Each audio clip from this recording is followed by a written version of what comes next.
Hi, I'm Ed Barrowclough, and this is my 1956 Morgan Plus 4. It was the last year that Morgan built the Bustleback Morgan on a Plus 4.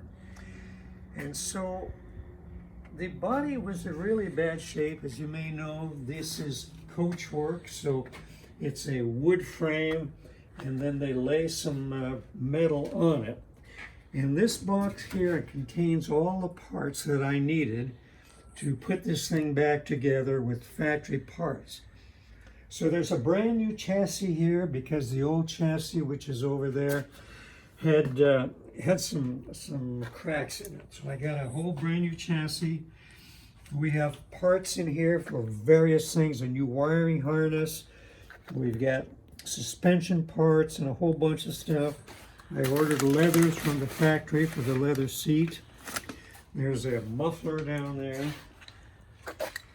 And the idea was to use this new body that's here, and all this is part of the body, and use the existing fenders and do a little bit of repair on that, but it's not bad. Then all of this are parts that go to the Morgan. And this is the hood. It comes in two parts: the back seat, the gas tank, boxes of parts. I even have pictures of when I took it apart so that I would remember how it goes back together.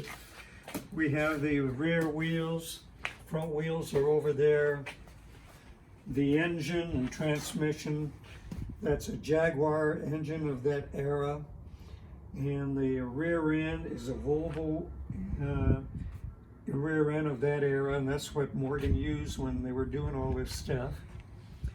And I kept some of these other parts that we see here just in case we needed a reference point on how to put it together. Some of this is worthless, but it's only useful as a reference point. And so that's what we have. It's an exciting car. There are clubs all over the US and in Canada and foreign countries too, Morgan Club cars, car clubs. And so it's an exciting project. I've reached the age of 82 and I'm starting to have a few medical problems, so I don't think I'm going to get to start this and finish it. And if you guys would like to have a go at it, let's go.